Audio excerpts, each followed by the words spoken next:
ಕೂಡಲ ಸಂಗಮ ದೇವ ಜಗಜ್ಯೋತಿ ಭಕ್ತಿ Bhandari Bharat Martin Luther ಎಂದೇ ಖ್ಯಾತಿಯಾದ ಕೂಡಲ ಸಂಗಮ ದೇವ ಎಂಬ ಅಂಕಿತ ನಾಮವುಳ್ಳ ಕಾಯಕವೇ ಕೈಲಾಸ ಎಂಬ ಧ್ಯೇಯವಾಕ್ಯ ಹೊಂದಿರುವಂಥ ನಮ್ಮ ಬಸವಣ್ಣನವರನ್ನು ಎಲ್ಲ ಮನದಲ್ಲಿ ಸ್ಮರಿಸುತ್ತಾ ವೇದಿಕೆ ಮೇಲೆ ಆಶೀರ್ವಾದ ಅಧ್ಯಕ್ಷರೇ, ಮುಖ್ಯ ಗುರುಗಳೇ ಹಾಗೂ ನಮ್ಮ ಸಹ ಶಿಕ್ಷಕರೇ ಹಾಗೂ ನನ್ನ ಮುಟ್ಟಿನ ಮಕ್ಕಳೇ ಹಾಗೂ ನಮ್ಮ ಅಡುಗೆಯ ಸಿಬ್ಬಂದಿಯವರೇ ಹಾಗೂ ಊರಿನ ಗಣ್ಯ ಮಾನ್ಯರಿಗೂ ಮತ್ತೊಮ್ಮೆ ಮೊದಲೊಮ್ಮೆ 75ನೇ ರಾಜ್ಯೋತ್ಸವದ ಆರ್ಥಿಕ ಶುಭಾಶಯಗಳನ್ನು ಕೋರುತ್ತಾ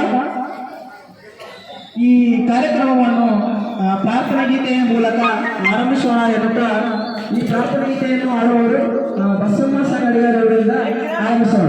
ಬಸಮ್ಮ ಸಂಗಡಿಗರು ವೇದಿಕೆ ಮೇಲೆ ಬರೋದಾಗಿ ವಿನಂತಿಸಿಕೊಳ್ಳುತ್ತಾರೆ. ಕವಿತಾ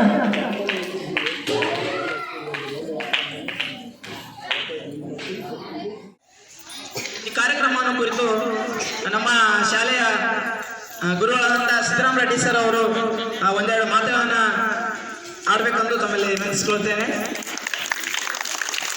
ಎಲ್ಲರೂ ಚಪ್ಪಾಳೆ ಮೂಲಕ ಅವರನ್ನು ಸ್ವಾಗತಿಸಲಿಕ್ಕೆ ವಿನಂತಿಸಿಕೊಳ್ಳುತ್ತೇನೆ.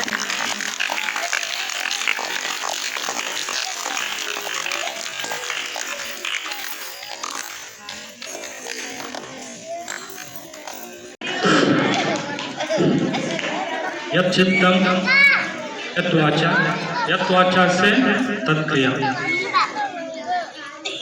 ನಮ್ಮ ಆಲೋಚನೆ ಮುಂದೆ ಮಾತು ಇರುತ್ತದೆ, ನಮ್ಮ ಮಾತಿನಂತೆ ನಮ್ಮ ನಡವಳಿಕೆ ಇರುತ್ತದೆ. ಎತ್ತ ತಂದೆ ತಾಯಿಗಳನ್ನು ಹಾಗೂ ಕಲಿಸಿದ ಗುರುಗಳನ್ನು ನನ್ನ ಮನದಲ್ಲಿ ನೆನೆಯುತ್ತಾ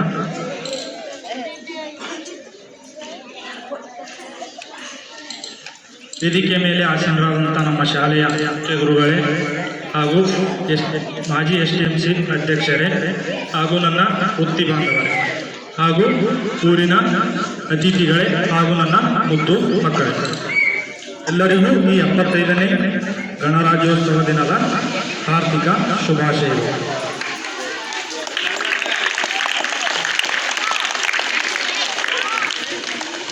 ನಾನು ನನ್ನ ಭಾಷಣವನ್ನು ಒಂದು ಚಿಕ್ಕ ಕಥೆಯ ಮೂಲಕ ಆರಂಭಿಸಬೇಕಂತೇಳಿ ನನ್ನ ಅನಿಸಿಕೆ. ಎಲ್ಲರೂ ಕತೆ ಕೇಳ್ತೀರಾ? ಕರೆಕ್ಟಾಗಿ ಕೇಳ್ತೀರಾ? ಒಂದು ದೊಡ್ಡ ದೊಡ್ಡವಾದಂಥ ಒಂದು ಕಾಡಿತ್ತು. ಏನಿತ್ತು? ಒಂದು ಕಾಡು.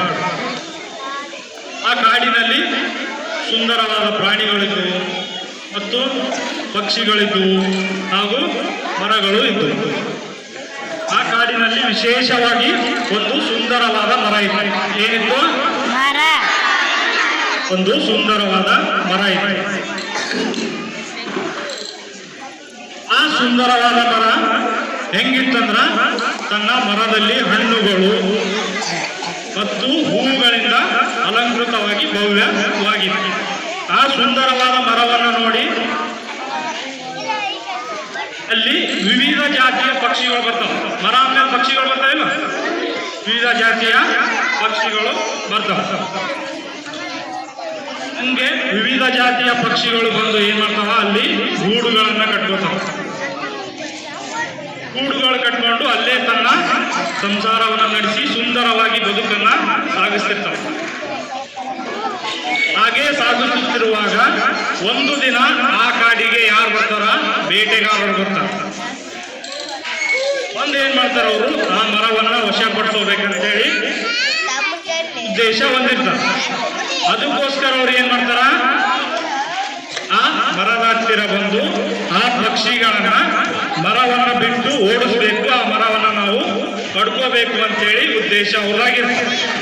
ಅದಕ್ಕೋಸ್ಕರ ಬೇಟೆಗಾರರು ಏನ್ ಮಾಡ್ತಾರ? ಮರಕ್ಕ ತೊಂದರೆ ಕೊಡ್ತಾರೆ, ಆ ಪಕ್ಷಿಗಳಿಗೆ ತೊಂದರೆ ಕೊಡ್ತಾರೆ, ಅಲ್ಲಿ ಕಟ್ಟಿರುವ ಗೂಡುಗಳಿಗೆ ತೊಂದರೆ ಕೊಡ್ತಾರೆ. ಅಷ್ಟಾದ್ರೂ ಆ ಪಕ್ಷಿಗಳು ಏನ್ ಮಾಡಲ್ಲ, ಆ ಬೇಟೆಗಾರರ ಹೆದರಿಕೆಗೆ ಅಂಜೋದಿಲ್ಲ, ಆ ಗಿಡವನ್ನ ಬಿಟ್ಟು ಹೋಗೋದಿಲ್ಲ.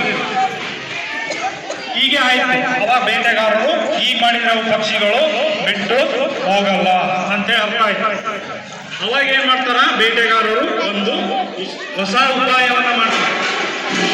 ಏನ್ ಮಾಡಿದ್ರಂದ್ರ ಆ ಮರದಷ್ಟು ಇರುವ ಒಂದು ಬಲೆಯನ್ನ ಎಣಿತಾರೆ. ಏನ್ ಮಾಡ್ತಾರ, ಆ ಮರದಷ್ಟು ಇರುವ ಒಂದು ದೊಡ್ಡ ಬಲೆಯನ್ನ ಎಣಿತಾರೆ. ಆ ಬಲೆಯನ್ನ ತಂದು ಮರದ ಮೇಲೆ ಹಾಕ್ಬಿಡ್ತಾರೆ. ಅವಾಗ ಮರಕ್ಕೆ ಏನಾಗ್ತಾ ಉಸುರು ಕಟ್ತಾರೆ, ಬಲೆಗಳೆಲ್ಲ ಛಿದ್ರ ಛಿದ್ರ ಆಗ್ತಾವ. ಅವಾಗ ಪಕ್ಷಿಗಳಿಗೆ ದಿಗ್ಭ್ರಮೆ ಆಗ್ತದೆ, ಏನ್ ಮಾಡ್ಬೇಕು ಅಂತ.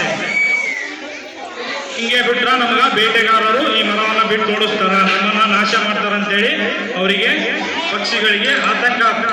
ಅವಾಗ ಪಕ್ಷಿಗಳು ಏನ್ ಮಾಡ್ತಾವಂದ್ರ ತಮ್ಮಲ್ಲೇ ತಮ್ಮ ಮಾತುಗಳನ್ನಾಡಿ ಒಂದು ಸಭೆ ಸೇರಿ ಏನ್ ಮಾಡ್ತಾವ, ಒಂದು ಉಪಾಯ ಮಾಡ್ತಾವ. ಹೆಂಗ ನಾವು ಇದರಿಂದ ತಪ್ಪಿಸೋಬೇಕು ಅಂತ. ಏನ್ ಉಪಾಯ ಮಾಡಿದ್ರೆ ಹೇಳ್ರಿ ನೋಡಮ್ಮ. ಎಲ್ಲಾ ಪಕ್ಷಿಗಳು ಸೇರಿ ಏನ್ ಮಾಡ್ತಾವ, ಒಗ್ಗಟ್ಟಿನಿಂದ ಮೇಲೆ ಹಾರ್ಬೇಕಂತೇಳಿ ಡಿಸೈಡ್ ಮಾಡ್ತಾವ. ಎಲ್ಲಾ ಪಕ್ಷಿಗಳು ಒಮ್ಮೆ ಯಾರಿಗಳ ಬಲೆ ಗಿಡವನ್ನ ಬಿಟ್ಟು ಮೇಲೆ ಏರ್ಬೋದು.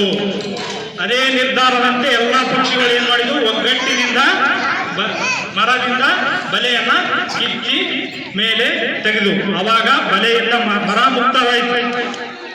ಆ ಪಕ್ಷಿಗಳಿಗೆ ಸ್ವಾತಂತ್ರ್ಯ ಭಾವ ಸಿಕ್ತು. ಆ ಪಕ್ಷಿಗಳು ಏನ್ ಮಾಡಿದ್ವು, ಆ ಬೇಟೆಗಾರರನ್ನ ಮರದ ಸಮೀಪ ಇನ್ನೊಂದ್ಸಲ ಯಾವಾಗೂ ಬರಲಾರ ರೀತಿಯಿಂದ ಎದುರಿಸಿದರು. ಅವಾಗ ಬೇಟೆಗಾರರು ಮರವನ್ನ ಬಿಟ್ಟು ದೂರ ಓಡಿ ಹೋದ. ಅವಾಗ ಎಲ್ಲಾ ಪಕ್ಷಿಗಳಿಗೆ ಏನಾಗ್ತ ಒಂಥರ ಸುಂದರವಾದ ಅನುಭವ, ಸಂತೋಷ ಆಗ್ತಿಲ್ಲ. ಇಷ್ಟು ದಿನ ನಾವು ಬಲೆಯಲ್ಲಿದ್ವಿ, ಒಂದು ಬಂಧನದಲ್ಲಿತ್ತು. ಅವಾಗ ಅವ್ರಿಗೆ ಖುಷಿ ಆಗ್ತದೆ, ಸಂಭ್ರಮವನ್ನು ಆಚರಣೆ ಮಾಡ್ತಾರ. ಎಲ್ಲ ಅವರು ಹಬ್ಬ ರೀತಿ ನೀವು ಮಾಡಿದ್ರೆ ಈ ತರ ಎಲ್ಲ ಸಂಭ್ರಮವನ್ನು ಮಾಡ್ತಾರ. ಅವಾಗ ವಾಪಸ್ ಮರದಲ್ಲಿ ಯಾರು ಬರ್ತಾರ, ಪಕ್ಷಿಗಳು ಬರ್ತಾರ. ಈಗ ಅವ್ರಿಗೆ ಕಳಿಸಿದ್ರು, ಬೇಟೆಗಾರರು ಓಡಿ ಕಳಿಸಿದ್ರಿಲ್ಲ, ವಾಪಸ್ ಮರದ ಬಳಿ ಬರ್ತಾರ. ಅವಾಗ ಮರಕ್ಕೆ ಏನಾಗಿರ್ತ, ಮರದಲ್ಲಿ ಗೂಡುಗಳಿರ್ತಾವ. ಆ ಬಲೆ ಹಾಕಿ ಸಂಬಂಧ ಏನಾಗಿರ್ತ, ಗೂಡುಗಳೆಲ್ಲ ಛಿದ್ರ ಛಿದ್ರ ಛಿದ್ರ ಆಗಿರ್ತಾವ. ಅವ್ರಿಗೆ ಒಂದು ಹೊಸ ಸಮಸ್ಯೆ ಉಂಟಾಗ. ಅವಾಗ ಏನ್ ಮಾಡ್ತಾರೆ ಪಕ್ಷಿಗಳು, ನಾವು ಮೊದಲು ಹೆಂಗಿದ್ವಿ, ಸುಂದರವಾಗಿದ್ವಿ, ಗೂಡು ಕಟ್ಕೊಂಡು ಅದೇ ತರ ನಾವು ಆಗ್ಬೇಕು ಅಂತೇಳಿ ಅವಾಗ ಪಕ್ಷಿಗಳು ಏನ್ ಮಾಡ್ತಾವ, ಮತ್ತೆ ಸಭೆಯನ್ನು ಕರೀತಾವ. ಯಾರದು, ನಮ್ಮ ಗೂಡುಗಳನ್ನ ಕಟ್ಕೋಬೇಕು, ಮುಂದೆ ಈ ತರ ಯಾರು ಬೇಟೆಗಾರರು ಬರಬಾರ್ದು ಅಂತೇಳಿ ನಮ್ಮ ಮರವನ್ನ ರಕ್ಷಣೆ ಮಾಡ್ಕೋಬೇಕಂತೇಳಿ ಒಂದು ನಿರ್ಧಾರಕ್ಕೆ ಬರ್ತಾರೆ. ಅವರಲ್ಲೇ ಹಿರಿಯ ಪಕ್ಷಿಗಳ ಮಾರ್ಗದರ್ಶನ ಕೊಡ್ತಾರೆ. ಮತ್ತು ಅಲ್ಲೇ ಯಾರು ಜಾಣ ಪಕ್ಷಿಗಳು ಇರ್ತಾವ ಅವಕ್ಕೆಲ್ಲ ಒಂದೊಂದು ಜವಾಬ್ದಾರಿಗಳನ್ನ ಕೊಡ್ತಾರೆ. ಕೊಟ್ಟು ಅವರಿಗೆ ಒಂದು ನಿಯಮಗಳನ್ನ ಮಾಡ್ಕೋಬೇಕು. ಈ ತರ ಮಾಡಿದ್ರೆ ನಾವು ಚೆನ್ನಾಗಿ ಜೀವನವನ್ನ ಸಾಗಿಸ್ಬೋದು, ಒಂದು ನಮಗೆ ಒಂದು ಸ್ವತಂತ್ರವಾಗಿ ಬದುಕೋಕೆ ಒಂದು ನಿಯಮ ಬೇಕಂತೇಳಿ ಏನ್ ಮಾಡ್ತಾರ, ಅವರೊಂದು ನಿರ್ಧಾರಕ್ಕೆ ಬರ್ತಾರೆ. ಏನ್ ನಿರ್ಧಾರ ಅದು, ಆ ಮರದಲ್ಲಿರುವ ಎಲೆಗಳನ್ನ ತೋಟ ಪಕ್ಷಿಗಳು ಮರದಲ್ಲಿರುವ ಎಲೆಗಳನ್ನ ತಗೊಂಡು ಅದರ ಕೊಕ್ಕೆಯಿಂದ ಆ ನಿಯಮಗಳನ್ನ ಬರ್ಕೊಂತ ಹೋದ. ಆ ಎಲ್ಲಾ ನಿಯಮಗಳು ಬರ್ದಿದ್ದು ಏನಾಯ್ತು, ಲಾಸ್ಟಿಗೆ ಒಂದು ಬುಕ್ ಆಯ್ತು. ಅದು ಎದಕ್ಕೆ ಯೂಸ್ ಆಯ್ತಂದ್ರ, ಮುಂದೆ ಪಕ್ಷಿಗಳು ಯಾವ ರೀತಿ ಬದುಕಬೇಕು, ಮುಂದೆ ಯಾವಾದ್ರೂ ಪಕ್ಷಿಗಳು ಏನಾದ್ರೂ ಮಾಡಿದ್ರೆ ಯಾವ ತರ ಶಿಕ್ಷೆ ಕೊಡಬೇಕು, ಆ ಪಕ್ಷಿಗಳ ಮುಂದಿನ ಪೀಳಿಗೆ ಯಾವ ರೀತಿ ಬದುಕಬೇಕು ಅಂತೇಳಿ ಅವಕ್ಕ ಆ ನಿಯಮಗಳಲ್ಲಿ ಇತ್ತು. ಈ ರೀತಿಯಾಗಿ ಆ ಮರವನ್ನ ರಕ್ಷಣೆ ಮಾಡ್ಕೊಂತ ತನ್ನ ಸಂತತಿಯನ್ನ ಬೆಳೆಸುವಂತ ಸುಖಿ ಜೀವನವನ್ನ ಸಾಗಿಸುವಂತ ಪಕ್ಷಿಗಳು ಆರಾಮವಾಗಿ ಇದ್ದುವು. ಇಲ್ಲಿಗೆ ಈ ಕತೆ ಮುಗೀತು. ಈ ಕಥೆಯಲ್ಲಿ 4 ಅಂಶಗಳು ಬರ್ತಾವೆ. ಏನೇನು, ಒಂದು ಮರ, ಹೌದಾ, ನೆಕ್ಸ್ಟ್ ಪಕ್ಷಿ, 3ನೇದು ಬೇಟೆಗಾರ, 4ನೇದು ಎಲೆಗಳ ಪುಸ್ತಕ. ಇಲ್ಲಿ ನಾವು ಇದನ್ನ ಎದಕ್ಕೆ ಹೋಲಿಸ್ತೀವಿ, ಮರವನ್ನ ನಮ್ಮ ಸುಂದರವಾದ ಭಾರತ ಅಂತ ಹೋಲಿಸ್ತೀವಿ. ಮರ ಎಷ್ಟು ಸುಂದರವಾಗಿತ್ತು ಅಷ್ಟೇ ಸುಂದರವಾಗಿ ನಮ್ಮ ಭಾರತ ದೇಶ ಇತ್ತು. ಅದರಲ್ಲಿರುವ ಸುಂದರವಾದ ಪಕ್ಷಿಗಳಲ್ಲಿ ನಮ್ಮ ಭಾರತೀಯ ನಾಗರಿಕರು ಒಗ್ಗಟ್ಟಿನಿಂದ ಇದ್ದರು, ಹೌದಾ. ಆ ಸಮಯದಲ್ಲಿ ಸುಂದರವಾದ ಮರಕ್ಕೆ ಯಾರು ಬೇಟೆಗಾರರು ಬರ್ತಾರಲ್ಲ ಅವರೇ ಬ್ರಿಟಿಷರು. ಆ ಬೇಟೆಗಾರರು ಯಾರಾಗಿರ್ತಾರ, ಬ್ರಿಟಿಷರಾಗಿರ್ತಾರ. ಆ ಬ್ರಿಟಿಷರನ್ನ ಯಾವ ರೀತಿ ಓಡಿಸ್ತಾರೋ ಒಗ್ಗಟ್ಟಿನಿಂದ, ಅದೇ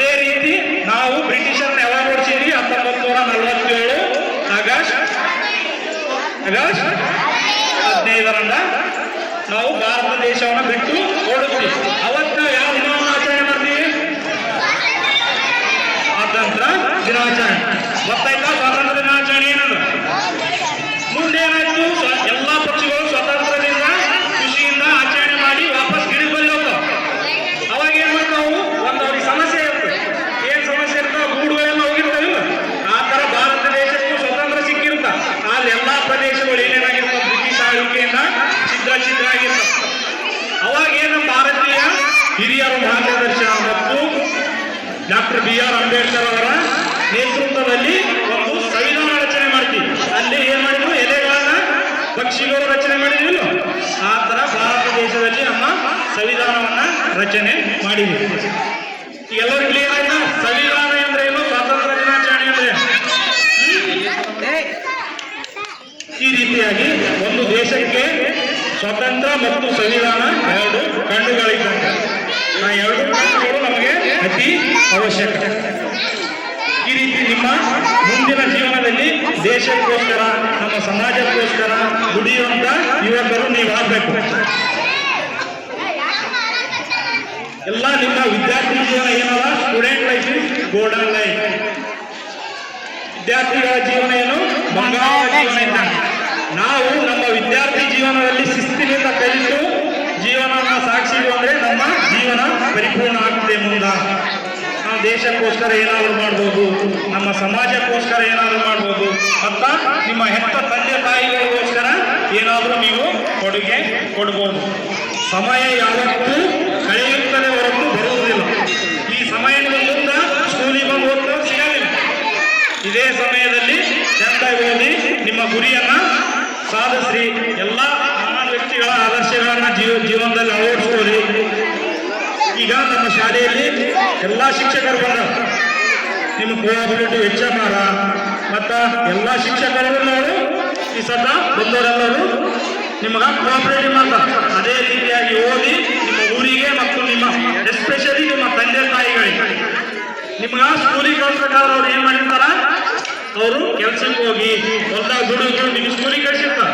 ನೀವೇನಾಗಬೇಕಂತ ಆಸೆ ಇರ್ತವರಿಗೆ ಮುಂದ ನಿಮ್ ಜೀವನ ನಂತರ ಆಗ್ಬಾರ್ದು, ನೀವು ಮುಂದೊಂದು ಸ್ಕೂಲ್ ಓದಿ ಚಂದಾಗಿ ಜೀವನ ನಡೆಸ್ರಿ ಅನ್ನೋ ಆಸೆಯಿಂದ ಕಳಿಸಿರ್ತಾರೆ. ಆ ಆಸೆಯನ್ನು ನೀವು ಈಡೇರಿಸಬೇಕು ಮತ್ತು ಶಿಸ್ತುದಾಯಕ ವಿದ್ಯಾರ್ಥಿ ಜೀವನವನ್ನು ಕಳೀರಿ ಅಂತೇಳಿ ಹಾರೈಸುತ್ತಾ ಎಲ್ಲರಿಗೂ ಶುಭವಾಗಲಿ. ಜೈ ಹಿಂದ್.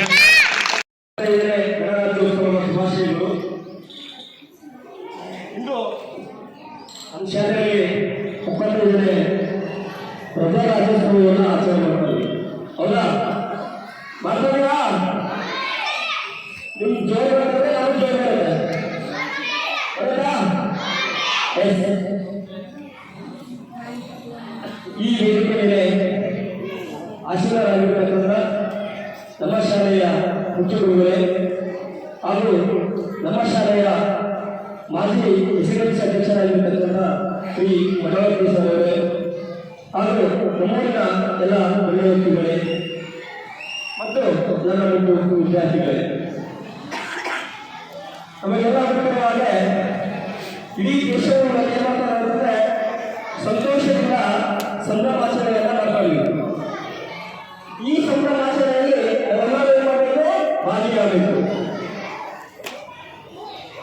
ಸ್ವೀಕರಿಸುವ ಮನಸ್ಸಿದ್ದರೆ ಸತ್ಪೂರ್ಣವಾಗಿ ಸ್ವೀಕರಿಸು, ಈಜುವ ಮನಸ್ಸಿದ್ದರೆ ಜ್ಞಾನ ಸಾಗರದಲ್ಲಿ ಈಜು.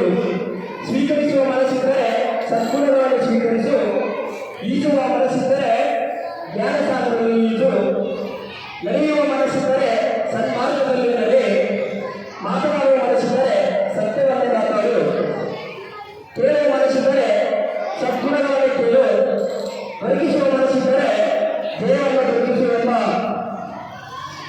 ನಮ್ಮ ಭಾರತದ ಸನ್ಯಾಸಿ ಸ್ವಾಮಿ ವಿವೇಕಾನಂದರವರನ್ನ ಎಲ್ಲ ಹೃದಯ ಮಂದಿರದಲ್ಲಿ ಸ್ಮರಿಸುತ್ತಾ ಒಂದೆರಡು ಮಾತುಗಳನ್ನು ಇಷ್ಟಪಡ್ತೀನಿ.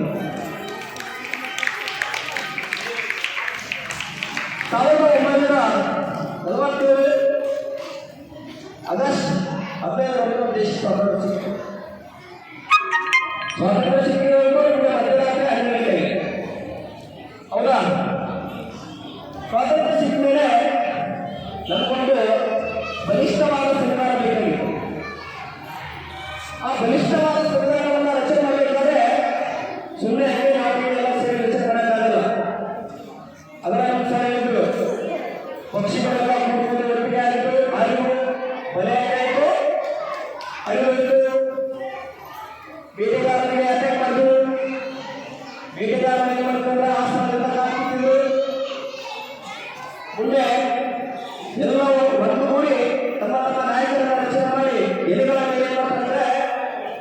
ನಿಯಮಗಳನ್ನು ಬದುಕೊಂಡು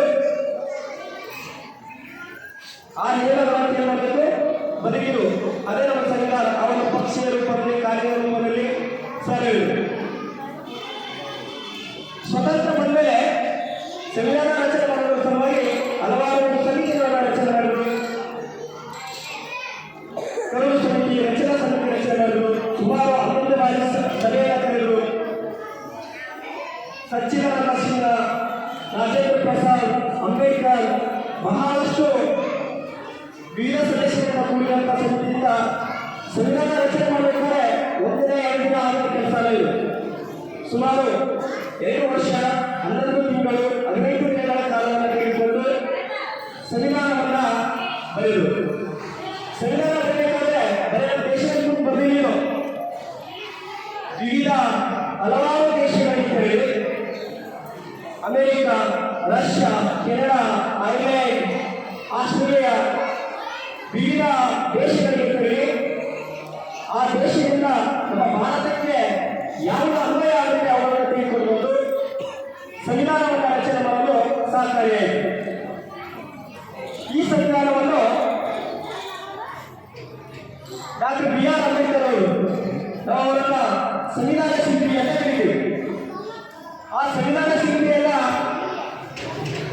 ಸಂವಿಧಾನ ಬರೆದು ರಚನೆ ಮಾಡಿದ್ರು. ಅದನ್ನ ಅಂಗೀಕಾರ ಆಯಿತು 1949 ನವೆಂಬರ್ 26ರಂದು ಅಂಗೀಕಾರ ಆಯಿತು.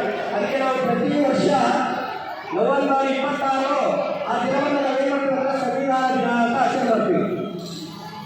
ಯಕ್ಷಗಾನ ಸಂವಿಧಾನ ದಿನ ಇವತ್ತೇ. ಆದರೆ ನಾವು ಗಣರಾಜ್ಯೋತ್ಸವ ಅಂತ ಕರಿತೀವಿ. ಗಣರಾಜ್ಯೋತ್ಸವ, ಪ್ರಜಾರಾಜ್ಯೋತ್ಸವ. ಇನ್ನು 1950 ಜನವರಿ 26ರಂದು ಸಂವಿಧಾನ ಜಾರಿಗೆ ಬಂತು. ಅಂದಿನಿಂದ ಇಂದಿನವರೆಗೂ ನಾವೇನು ಮಾಡ್ತಿದ್ದೇವೆ ಅಂದರೆ ಈ ಗಣರಾಜ್ಯೋತ್ಸವ ದಿನಾಚರಣೆಯನ್ನು ಆಚರಣೆ ಮಾಡ್ತಾ ಇದ್ದೀವಿ. ಮೊದಲೆಲ್ಲ ಹೆಂಗಿತ್ತು ಅಂತಂದ್ರೆ ಬ್ರಿಟಿಷರ ರಾಜ್ಯತ್ವ ಅಂತ ಕರೀತೀವಿ. ಆ ರಾಜ್ಯತ್ವ ಅಂದರೆ ಬ್ರಿಟಿಷರು ಹೋಗ್ತಾರೆ ಪ್ರಜಾಪ್ರಭುತ್ವ.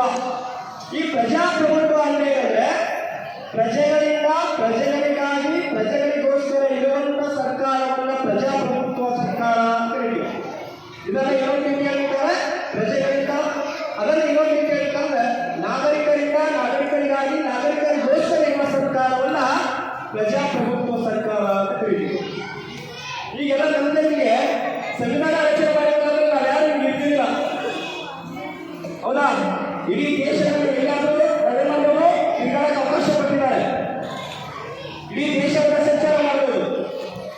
ಆ ಸಂಚಾರ ಮಾಡಕ್ಕೆ ಅವಕಾಶ ಕೊಟ್ಟಿರೋದು ಯಾವಂತಂದ್ರೆ ನಮ್ಮ ಸಂವಿಧಾನ. ನಾವಿವತ್ತು ನಮ್ಮೂರಲ್ಲಿ ಚರ್ಚೆಯಲ್ಲಿ ಇಲ್ಲಿ ಇರಬೇಕಾಗಿಲ್ಲ. ನಮ್ಮ ಭಾರತದಲ್ಲಿ ಎಲ್ಲೆಡೆ ಕೂಡ ನಾವು ತಿರುಗಾಡಬಹುದು. ಅದಕ್ಕೆ ಅವಕಾಶ ಕೊಟ್ಟಿರ್ತಕ್ಕಂಥ ಒಂದು ನಮ್ಮ ಸಂವಿಧಾನ ಬಗ್ಗೆ ನಾನು ಹೆಮ್ಮೆ ಪಡ್ತೇನೆ.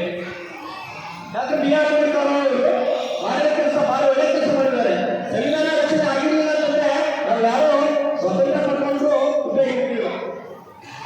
ಇದರಲ್ಲಿ ಜವಾಹರ್ಲಾಲ್ ನೆಹರು ಇರ್ಬೋದು, ಸರ್ದಾರ್ ವಲ್ಲಭಾಯ್ ಪಟೇಲ್ ಇರ್ಬೋದು, ಅಂಬೇಡ್ಕರ್ ಇರ್ಬೋದು, ಸರ್ದಾರ್ ರಾಯ್ ಇರ್ಬೋದು, ಕಿತ್ತೂರು ರಾಣಿ ಚೆನ್ನಮ್ಮ ಇರ್ಬೋದು, ಅದಕ್ಕೆ ಓಬವ್ವ ಇರ್ಬೋದು, ಚರ್ಚಿನಲ್ಲಿ ಲಕ್ಷ್ಮಣ ಇರ್ಬೋದು. ಒಬ್ಬರು ಇಬ್ಬರು ಅಲ್ಲ, ಇಡೀ ನಮ್ಮ ಪ್ರಾಣಗಳನ್ನು ತ್ಯಾಗ ಮಾಡಿ ಭಗತ್ ಸಿಂಗ್, ಸುಖದೇವ್, ರಾಜಗುರು ಇವರೇ ನಮ್ಮ ಮಕ್ಕಳು ಪುಟಾಣಿ ಮಕ್ಕಳಾಗಿದ್ದಾರಲ್ಲ. ಎಲ್ಲ ಮಕ್ಕಳು ಏನಂದ್ರೆ ನೆಹರು, ಸಂಗೊಳ್ಳಿ ರಾಯಣ್ಣ, ಕಿತ್ತೂರು ರಾಣಿ ಚೆನ್ನಮ್ಮ, ಈ ದೇಶ ಕಾಯುವ ಸೈನಿಕ, ಇವರೆಲ್ಲ ಕೊಟ್ಟಿರ್ತಕ್ಕಂಥ ಕೊಡುಗೆಗಳು ತುಂಬ ಇದೆ. ನಾವೆಲ್ಲ ಇವತ್ತೇ ಮಾಡಬೇಕಂದ್ರೆ ಅವರನ್ನ ನಾವು ಸ್ಮರಿಸಬೇಕು. ಹಬ್ಬ ಬಂದಾಗ ರಾಷ್ಟ್ರೀಯ ಹಬ್ಬ ಅಂತ ಹೇಳೋದು ನಾವು ನೆಟ್ ಮಾಡ್ಕೊಳ್ಳೋದಲ್ಲ. ಪ್ರತಿದಿನವೂ ಕೂಡ ಈ ಒಂದು ಸ್ವಾತಂತ್ರ್ಯ ದಿನಾಚರಣೆಗೆ ತಮ್ಮ ಒಂದು ಪ್ರಾಣವನ್ನು ಲೆಕ್ಕಿಸದೆ ಏನು ಪ್ರಾಣವನ್ನು ಕೊಟ್ಟು ನಾವು ಅರ್ಥಾತ್ ಮಾಡಿರ್ತೀವಿ. ನಾವು ವರ್ಷ ಪೂರ್ತಿ ಹಂಗೆ ಇರಬೇಕಂದ್ರೆ ನೆನಪಲ್ಲಿರ್ತೀವಿ. ಅಂದಾಗ ಮಾತ್ರ ಈ ಸಂವಿಧಾನಕ್ಕೆ ಸ್ವಾತಂತ್ರ್ಯಕ್ಕೆ ಬೆಲೆ ಕೊಟ್ಟಂಗಾಗುತ್ತೆ. ಮಾತನಾಡೋದಕ್ಕೆ ಅವಕಾಶ ಕೊಟ್ಟಿರ್ತಕ್ಕಂಥ ಎಲ್ಲರಿಗೂ ಇನ್ನೊಮ್ಮೆ 75ನೇ ಗಣರಾಜ್ಯೋತ್ಸವ ಶುಭಾಶಯಗಳನ್ನು ಕೊಟ್ಟ ಧನ್ಯವಾದಗಳನ್ನು ತಿಳಿಸುತ್ತೇನೆ.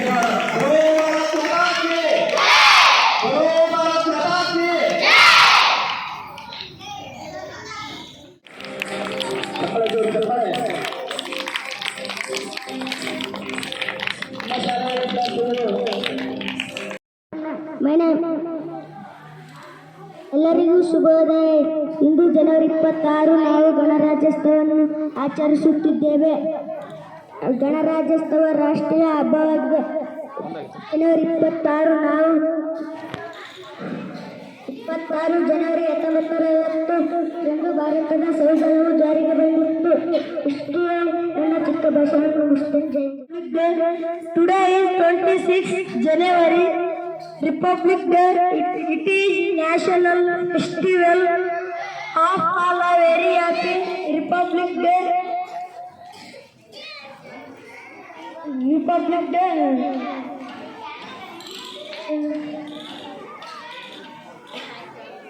It is national festival. We should always respect a constitution. India came into force in 1950. We should always respect and our constitution. Thank you. One day. ನಾನು 2ನೇ ತರಗತಿಯಲ್ಲಿ ಓದುತ್ತಿದ್ದೇನೆ. ಇಂದು ಜನವರಿ 26 75ನೇ ಗಣರಾಜ್ಯೋತ್ಸವ ಆಚರಿಸುತ್ತಿದ್ದೇವೆ. ಜನವರಿ 26 1950ರಂದು ಭಾರತದ ಸಂವಿಧಾನವು ಜಾರಿಗೆ ಬಂದಿತ್ತು. ಇಷ್ಟು ಹೇಳಿ ತಿಳಿದಂತೆ ನಾವು ಭಾರತ ಪ್ರಮುಖ ದಿನವಾದ 77ನೇ ಗಣರಾಜ್ಯೋತ್ಸವ ದಿನವನ್ನು ಆಚರಿಸಲು ಸೇರಿದ್ದೇವೆ. ಇದು ನಮ್ಮ ದೇಶದ ಬಗ್ಗೆ ಮತ್ತು ಸಂವಿಧಾನ ಜಾರಿಗೆ ಬಂದ ದಿನದ ಬಗ್ಗೆ ಸವಿನೆನಪು ಮಾಡಿಕೊಳ್ಳಲು ತುಂಬ ಕುತೂಹಲವಾಗುತ್ತಿದೆ. ಪೋಷಕರು, ಆತ್ಮೀಯ ಗೆಳೆಯರು ಹಾಗೂ ಗೆಳತಿಯರಿಗೆ, ಹಿರಿಯರಿಗೆ ಬೆಳಗಿನ ಶುಭೋದಯಗಳು ಮತ್ತು ಗಣರಾಜ್ಯೋತ್ಸವ ದಿನದ ಶುಭಾಶಯಗಳು. ಇಂದು ನಾವು ಜನವರಿ 26 75ನೇ ಗಣರಾಜ್ಯೋತ್ಸವದ ದಿನಾಚರಣೆಯನ್ನು ಆಚರಿಸುತ್ತಿದ್ದೇವೆ. ಬ್ರಿಟಿಷರು ಆಳ್ವಿಕೆಯಿಂದ ನಮ್ಮ ದೇಶ 1947ರಲ್ಲಿ ಸ್ವತಂತ್ರವಾಯಿತು. ತನ್ನದೇ ಆದ ಸಂವಿಧಾನವನ್ನು ಹೊಂದಿರಲಿಲ್ಲ. ಬಂದಲ್ಲಿಗೆ ಭಾರತವು ಬ್ರಿಟಿಷರು ಜಾರಿಗೆ ತಂದ ಕಾನೂನುಗಳಿಂದ ಆಡಳಿತ ನಡೆಸುತ್ತಿತ್ತು. ನಂತರ ಹಲವು ಚರ್ಚೆ ಮತ್ತು ತಿದ್ದುಪಡಿಗಳ ನಂತರ ಡಾಕ್ಟರ್ BR ಅಂಬೇಡ್ಕರ್ ನೇತೃತ್ವದ ಸಮಿತಿ ರಚಿಸಿ ಭಾರತೀಯ ಸಂವಿಧಾನದ ಕರಡನ್ನು ಸಲ್ಲಿಸಿತು. ಇದನ್ನು ನವೆಂಬರ್ 26 1949ರಂದು ಅಂಗೀಕರಿಸಲಾಯಿತು ಮತ್ತು ಅಧಿಕೃತವಾಗಿ ಜನವರಿ 26 1950ರಂದು ಜಾರಿಗೆ ಬಂದಿತು. ಇಷ್ಟು ಹೇಳಿ ನನ್ನ ಭಾಷಣವನ್ನು ಮುಗಿಸುತ್ತೇನೆ. ಜೈ ಹಿಂದ್, ಜೈ ಭಾರತ್. ಗಣ್ಯರಿಗೆ ಮತ್ತು ಸೋದರರಿಗೆ ಎಲ್ಲರಿಗೂ 75ನೇ ಗಣರಾಜ್ಯೋತ್ಸವದ ಶುಭಾಶಯಗಳು. 1950ರಲ್ಲಿ ಜನವರಿ 26 ರಂದು ಭಾರತ ಸಂವಿಧಾನ ಜಾರಿಗೆ ಬಂತು. ಈ ದಿನವನ್ನು ಗಣರಾಜ್ಯೋತ್ಸವ ದಿನವಾಗಿ ಆಚರಿಸ್ತೀವಿ. ಜೈ ಹಿಂದ್, ಜೈ ಭಾರತ. ಮಾನವ ನಿಸರ್ಗದ ಕೂಸು, ಮಳೆ ಇಬ್ಬನಿ ಹನಿ ಅವನ ಸ್ನೇಹಿತರು ಎಂಬಂತೆ ಹನಿ ಹನಿ ಇಬ್ಬನಿ ಹಾಡಿಗೆ ಹೆಜ್ಜೆ ಹಾಕಲು ಬರುತ್ತಿದ್ದಾರೆ ನಾಗರತ್ನ ಸಂಗಡಿಗೆರವರಿಂದ.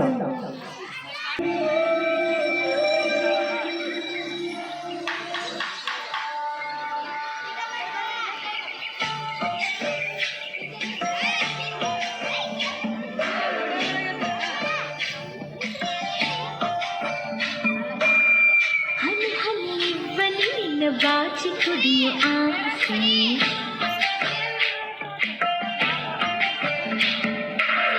ಚಿಂತಲಿ ಹಕ್ಕಿ ನಿನ್ನ ಭಾಷೆ ಕಲಿಯ ಆಸೆ.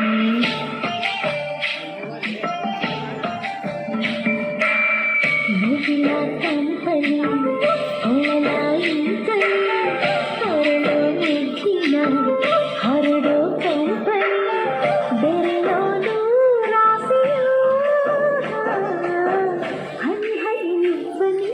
ಬಾಚಿ ಕುಡಿಯ ಆಸೆ.